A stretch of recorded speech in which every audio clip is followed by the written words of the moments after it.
अच्छा इब्राहिम, इहो ॿुधाइजो त इमरान ख़ान जी हिन वक़्तु ज़मानत मंज़ूर कई वई आहे अलकादर ट्रस्ट केस में। अमां ॿुधायूं पिया त इमरान ख़ान जी ज़मानत मंज़ूर कई वई आहे। इब्राहिम कुंबर लाइन ते मौजूद आहे। जी इब्राहिम।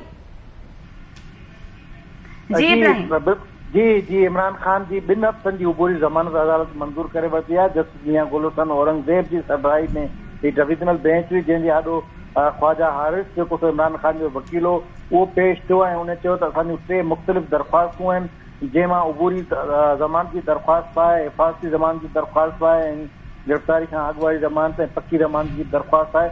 अदालत दलील मुकमल थियण खां पोइ जेको सो हिफ़ाज़ती ज़मानत जेका उबूरी ज़मानत 2 हफ़्तनि जे लाइ मंज़ूर करे वरिती आहे।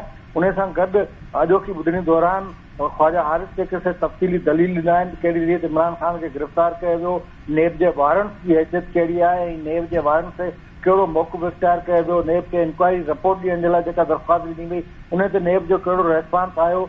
उन खां पोइ एडवोकेट जनरल जेको सो उन्हनि जो चवणो हो त नेब सां को बि ताउन न आहे कयो वियो, इन्वेस्टिगेशन में कंहिं क़िस्म जो ताउन न आहे कयो वियो, उनजे करे ज़मानत मंज़ूर न थियणु घुरिजे। अदालत दलील मुकमल थियण खां पोइ 2 हफ़्तनि जी जेका उहा ज़मानत मंज़ूर करे वरिती आहे। अहिड़ी रीति जंहिं केस में इमरान ख़ान खे नेब अॻु में गिरफ़्तार कयो, उन ई केस में अदालत यानी हाई कोर्ट इमरान ख़ान जी 2 हफ़्तनि जी उबूरी ज़मानत मंज़ूर करे वरिती आहे ऐं केस खे 2 हफ़्तनि जे लाइ यानी 15 ॾींहंनि जे लाइ मुलतवी करे छॾियो आहे। इमरान ख़ान अलकादिर ट्रस्ट केस जेको नेब जे तरफ़ां क़ाइमु थियलु, जंहिंमें 60 मुल्कनि जो क़ौमी ख़ज़ाने खे नुक़सानु ॾियण जो इल्ज़ाम हो, उन ई में ज़मानत जी दरख़्वास्त कई हुई ऐं संदसि ज़मानत जी जेका दरख़्वास्त हुई अदालत 2 हफ़्तनि जी उबूरी ज़मानत मंज़ूर करे वरिती आहे ऐं उन सां गॾु अदालत 2 हफ़्तनि खां पोइ ॿुधणी जे लाइ ॿीहर केस मुक़ररु कयो आहे ऐं अदालत जो चवणु आहे त 2 हफ़्तनि ताईं जेका हीअ ज़मानत आहे उहा मंज़ूर कई वञे थी। जी